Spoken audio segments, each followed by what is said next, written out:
बड़े सलीके से ये बताया मुझे, जिंदगी में आगे और बढ़ना तुझे। जिद ठानी है तो जान झोंक दो, एक कदम और बढ़ानी है तुझे। हेलो दोस्तों, रीजनिंग की जादू में आपका स्वागत है। और आज हम आपके लिए एक नया टॉपिक लेकर आए हैं जिसका नाम है ब्लड रिलेशन। तो ब्लड रिलेशन आज से हम शुरू करेंगे और इसका बेसिक से हम लोग स्टार्ट करेंगे, ठीक है। तो देखिए, ब्लड रिलेशन में क्या है, पहला हम तो आपको समझाने जा रहे हैं क्या, जेंडर के बारे में हम बताएंगे। अब जेंडर के बारे में बताएंगे, इसमें क्या क्या है। एक तो मेल होगा, एक फीमेल,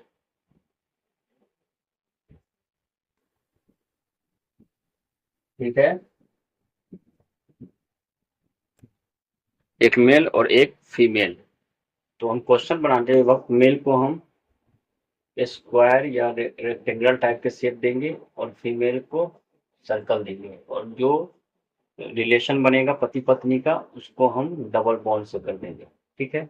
और उनके बच्चे जो सब बनेंगे यहाँ पे, ये this type, A B C जो भी हो, ये सब उनके बच्चे रहेंगे, ठीक है।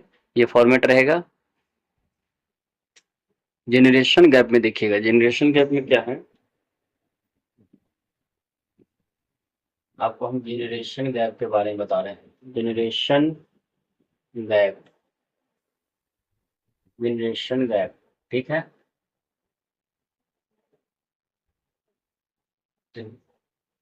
जनरेशन गैप क्या होता है कि जैसे ए बी का पिता है, अगर बोल रहा है कि ए बी का पिता है, तो ए हमेशा ऊपर रहेगा और बी नीचे रहेगा। पिता है तो ऐसे हो जाएगा, और बी का जेंडर डिफाइन नहीं है, बेटा है या बेटी है तो ऐसे ही रहने देंगे। ए बी का पिता है तो ये हमारा जनरेशन गैप हो जाएगा। किसी में बोल देगा बी सी की माँ है, तो सी इसके नीचे बनेगा, ये माँ बन जाएगी, यानी ये इसकी डॉटर हो जाएगी। तो ऐसे जनरेशन गैप रखना है, ठीक है। आगे देखिए, आगे क्या बोल रहा है कि आगे देखो, ब्लड रिलेशन में क्या होता है, बाय बर्थ होता है और आफ्टर मैरिज। बाय बर्थ यानी जन्म से हम क्या बनते हैं, मदर बनते हैं, फादर बनते हैं, ब्रदर बनते हैं, सिस्टर बनते हैं जन्म से। और आफ्टर मैरिज शादी के बाद उसमें इन लॉज लग जाता है, daughter in laws, mother in laws, ये सब हो जाएगा, daughter in laws, mother in laws, ये सब लग जाएगा शादी के बाद, ठीक है। उसके बाद देखिए क्या बोल रहा है कि हमारे जनरेशन में और क्या होगा।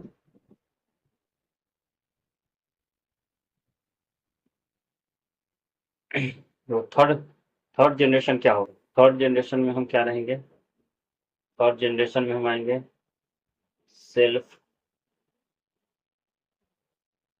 ब्रदर रहेगा, शेल्फ रहेगा, ब्रदर रहेगा, सिस्टर, ये सब सेल्फ हो जाएगा, मतलब ये सब थर्ड में हो जाएगा। इसके ऊपर वाला क्या होगा, इसके ऊपर वाला सेकेंड जनरेशन का हो जाएगा, सेकेंड जनरेशन का हो जाएगा, ठीक है। इसमें क्या रहेगा, सेकेंड जनरेशन जनरेशन में पेरेंट्स बनेंगे, सेकेंड जनरेशन में पेरेंट्स रहेगा।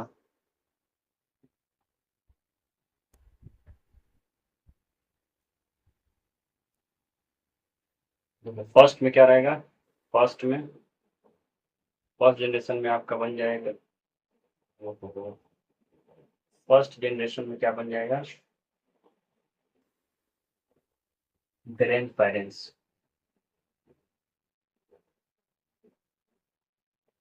फर्स्ट जनरेशन में ग्रैंड पेरेंट्स बन जाएंगे, ठीक है। अब यहाँ पे भी देखो, फोर्थ फोर्थ जनरेशन भी एक बनेगा। फोर्थ जनरेशन में क्या बनेगा, यहाँ पे फोर्थ जनरेशन में हम आ जाएंगे, बच्चे रहेंगे, भतीजा, भतीजी, ये सब फोर्थ जनरेशन में आ जाएंगे, ठीक है। फोर्थ जनरेशन में आ जाएंगे। इसके ऊपर खुद रहेगा सेल्फ, ब्रदर सिस्टर उसके बच्चे, फिर इसके ऊपर उसके पेरेंट्स, पेरेंट्स रहेंगे, अंकल, आंटी, ये सब रहेंगे, ठीक है। उसके ऊपर ग्रैंड पेरेंट्स, यही हमारा सीक्वेंस है, ठीक है। ऐसे ही चलेंगे। इसको अच्छे से नोट कीजिए, एकदम लाइन बाय लाइन नोट कीजिए। इसके बाद हम लोग क्वेश्चन प्रैक्टिस करेंगे, ठीक है।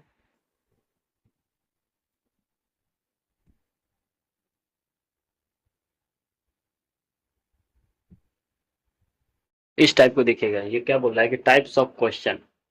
ठीक है, तो टाइप्स ऑफ क्वेश्चन में क्या है, पहला हम किस टाइप के क्वेश्चन करेंगे, तो पहला हम करेंगे पारिवारिक पहेली, पारिवारिक पहेली, जिसे हम इंग्लिश में फैमिली पजल कहते हैं। उसके बाद दूसरा हम करेंगे इशारेबाजी, जिसको हम पॉइंटिंग फ्रॉम कहते हैं, पॉइंटिंग टू अ मैन। उसके बाद है कोडेड फॉर्म, ये तीसरा फॉर्म है। यहाँ से भी ज़्यादा क्वेश्चन बनते हैं, ठीक है। तो ये तीनों नोट कीजिए, इसी टाइप पे क्वेश्चन बनता है। सबसे पहले ये पहला टाइप करेंगे, पारिवारिक पहेली, ठीक है। फैमिली पजल करेंगे, उसके बाद इशारेबाजी करेंगे, उसके बाद कोडेड फॉर्म करेंगे, ठीक है। पहला क्वेश्चन देखेंगे क्या बोल रहा है। पहला क्वेश्चन में क्या बोल रहा है कि कुसुम रवि की पत्नी है और गोविंद और प्रभु भाई है, ठीक है। गोविंद रवि के भाई हैं, तो प्रभु कुसुम के क्या है। तो पहले देखो क्या बोल रहा है, कुसुम रवि की पत्नी है, तो यहाँ पे कुसुम होगा, पत्नी बोल रहा है तो हम डबल कर देंगे। कुसुम रवि की पत्नी है, तो रवि क्या है, मेल है। कुसुम फीमेल बोल रही है, तो हम लोग बताए थे आपको कि जो मेल होगा उसको हम रेक्टेंगल से डिनोट करेंगे, और जो फीमेल होगा उसको हम सर्कल से डिनोट करेंगे, ठीक है। यही पैटर्न रखेंगे, प्लस माइनस वाला यूज नहीं करना है, प्लस माइनस हम यूज नहीं करते हैं, इसलिए मैं खुद यूज नहीं करता हूँ, इसलिए मुझे प्लस माइनस उतना कभी जमा भी नहीं। तो मैं हमेशा स्क्वायर और रेक्टेंगल ही यूज करता हूँ, तो आप भी यही यूज कीजिए, ठीक रहेगा। उसके बाद क्या बोल रहा है कि गोविंद और प्रभु भाई हैं, गोविंद रवि के भाई हैं। तो यहाँ पे देखो गोविंद रवि के भाई हैं, तो यहाँ पे गोविंद आ जाएगा, जो कि रवि के भाई हैं, ठीक है। उसके बाद क्या बोला, गोविंद और प्रभु भी भाई है, तो यहाँ से प्रभु भी को भी बना लेंगे, प्रभु भी भाई है, ठीक है। तीनों भाई है, इसका कोई फादर मदर रहा होगा, यहाँ पे इसको हम डबल बोल रहे हैं, यहाँ पे कोई है नहीं, फिर मैं बता दी है, ठीक है। अब बोल रहा है कि प्रभु कुसुम के क्या है, तो प्रभु कुसुम के क्या लगेंगे। तो प्रभु कुसुम को देवर हुआ, देवर जिसे हम ब्रदर इन लॉ भी बोलते हैं, ब्रदर इन लॉस। कौन सा ऑप्शन सही होगा, ऑप्शन नंबर डी, ये हमारा आंसर हो जाएगा, ब्रदर इन लॉस, ठीक है। इसको माइनस प्लस नहीं कर रहे हैं, ठीक है। इसे समझ जाना कि अगर जो इस सर्कल में है वो फीमेल है, जो रेक्टेंगल में है वो मेल है, ठीक है। और जिस पे कुछ नहीं है उसका जेंडर डिफाइन नहीं होगा। अगला क्वेश्चन देखेंगे क्या बोला है, दूसरा क्वेश्चन। एस टी की बहन है, एस टी की बहन है, आर एस का भाई है, यू डब्ल्यू की पत्नी है, टी यू का पिता है, तो टी डब्ल्यू से किस प्रकार संबंधित है, ठीक है। तो हम इसको फैमिली पजल है, ये फैमिली पजल टाइप है, तो हम पजल टाइप से बनाते हैं। एस टी की बहन, यहाँ पे देखो एस जो है टी की बहन है, यहाँ पे हम फीमेल पता चले कि एस फीमेल है, टी की बहन है, टी का पता नहीं तो ऐसे ही छोड़ देते हैं, ठीक है। आर एस का भाई है, आर जो है इसका भाई है, तो यानी ये मेल है, तो हम ऐसे कर दिए। यू डब्ल्यू की पत्नी है, टी यू का पिता है, ठीक है। टी जो है यू का पिता है, यहाँ से हम यू को भी बना सकते हैं, टी यू का पिता है, ये भी मेल हो गया। और यू डब्ल्यू की पत्नी है, यू डब्ल्यू की पत्नी है, तो यू यहाँ पे हो जाएगा, तो यहाँ से डब्ल्यू हो जाएगा, मेल हो जाएगा, ठीक है। यू डब्ल्यू की पत्नी है, एस टी की बहन है, ये सब एक फ्रेम में होगा। ये तीनों एक ही सिबलिंग्स है, ये सब भाई बहन है, भाई बहन को सिबलिंग्स बोलते हैं। तो देखो ये मैं बताया था कि ऐसा पैटर्न होगा, अगर जो जो भाई बहन हो उसको ऐसे हम डिनोट करेंगे, इसका कोई माँ, इसका कोई फादर रहा होगा, इसकी कोई माँ रही होगी, जो कि हमें नहीं पता है, मैं ऐसे ही बता दिया स्ट्रक्चर अच्छा लगने के लिए, ठीक है, आपको समझ में आए। और ये तो पता ही है, यू डब्ल्यू की पत्नी है, इसकी भी कोई पत्नी रही होगी, क्योंकि यहाँ पे कुछ नहीं है तो मैं सी बना दिए, ठीक है। तो अब बोल रहा है कि टी डब्ल्यू से किस प्रकार संबंधित है, ये देखो, ये टी डब्ल्यू से किस प्रकार संबंधित है। तो ये टी की बेटी है यू, इसका कौन लगेगा, ये हस्बैंड हो गया, तो ये क्या है, दामाद लगेगा। ठीक है। तो टी डब्ल्यू से किस प्रकार संबंधित है, तो टी जो है डब्ल्यू को ससुर लगेगा, जो कि फादर इन लॉज होगा। ऑप्शन नंबर सी, ये हमारा आंसर होगा, फादर इन लॉ, ससुर, ससुर होगा इसका आंसर। ठीक है, समझ में आया? ठीक है, अच्छे से इसको नोट कीजिए। यहाँ पे इसका ये जो ऑप्शन है ससुर हो जाएगा, फादर इन लॉ, मैं बता दिया आपको।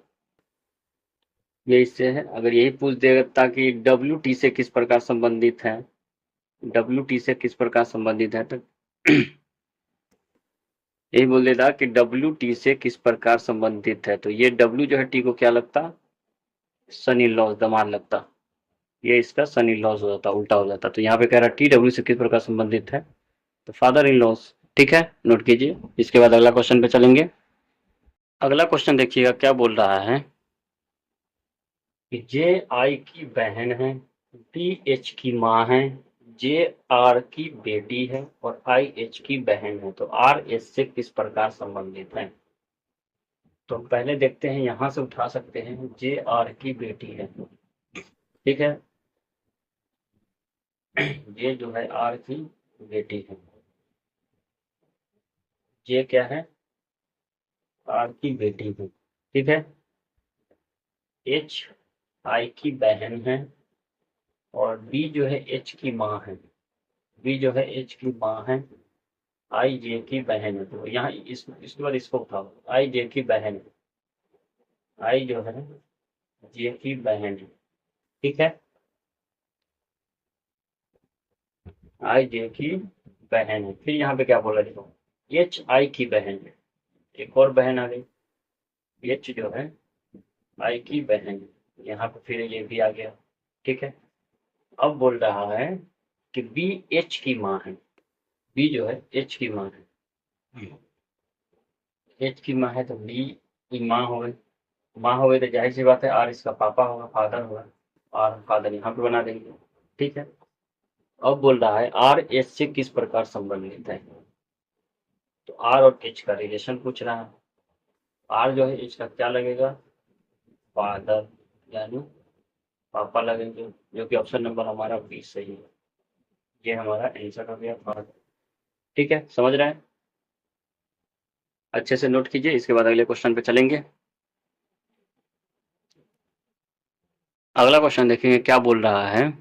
अगला क्वेश्चन में क्या बोला, देखो एम एल का पति है, मतलब पति बोला है, एम एल का पिता है, आर एम का पिता है, क्यू एस का पति है, एल क्यू का भाई है और एस एम से किस प्रकार संबंधित है। ठीक है, तो इसका सॉल्यूशन देखिए क्या बोल रहा है। एम एल का पिता है, एम जो है एल का पिता है, मेल को पिता है तो मेल को हम रेक्टेंगल का शेप देंगे। ठीक है, आर एम का पिता है, आर जो है एम का पिता है, तो ये ऊपर चला जाएगा, आर एम का पिता है, जो पिता होगा वो ऊपर होगा, जो बेटा होगा वो नीचे होगा। ठीक है, तो आर एम का पिता है, क्यू एस का पति है, इसको अभी छोड़ दो। अभी क्या करा, एल क्यू का भाई है, एल जो है क्यू का भाई है, तो हम इसको ऐसे कर देंगे रेक्टेंगल शेप में। और फिर यहाँ पे क्या बोला, क्यू एस का पति है, क्यू जो है एस का पति है, तो एस का पति है मतलब ये भी मेल पर्सन होगा और एस यहाँ पे फीमेल हो जाएगी। ठीक है, क्यू एस का पति है, एस एम से किस प्रकार संबंधित है। अब देखो ये दोनों किस प्रकार संबंधित हैं, तो क्या लगेगा, ये डॉटर इन लॉस, एम जो है एस को क्या लेंगी, बहू, यानी daughter in law, daughter in law, क्योंकि option number D, option number D सही है। एस जो है एम से किस प्रकार संबंधित है, एस जो है, ठीक है समझ रहे हैं, एस एम से किस प्रकार संबंधित है, तो एस जो है एम को बहू लगेगी, डॉटर इन लॉ, एम इनके ससुर हुए। ठीक है, अच्छे से नोट कीजिए। इसके बाद हम लोग अगला क्वेश्चन पे चलेंगे। अगला क्वेश्चन देखिएगा क्या बोल रहा है कि डब्ल्यू एक्स का भाई है, भी डब्ल्यू का पिता है, एक्स जेड का पति है, जेड ए की बहन है, तो जेड का ससुर कौन है? ठीक है। तो डब्ल्यू एक्स का भाई है, बल्कि ये देखो भी डब्ल्यू का पिता है, भी जो है डब्ल्यू का पिता है, तो हम ऐसे बना देंगे। ठीक है। डब्ल्यू जो है एक्स का भाई है, डब्ल्यू जो है एक्स का भाई है, ऐसे कर देंगे, दोनों एक का हो जाएगा। एक्स जो है जेड का पति है। ठीक है। तो एक्स जेड है यानी ये भी मेल हो जाएगा, पति कह रहा है, तो जेड हो जाएगी फीमेल की पत्नी हो जाएगी, और जेड ए की बहन है। जेड जो है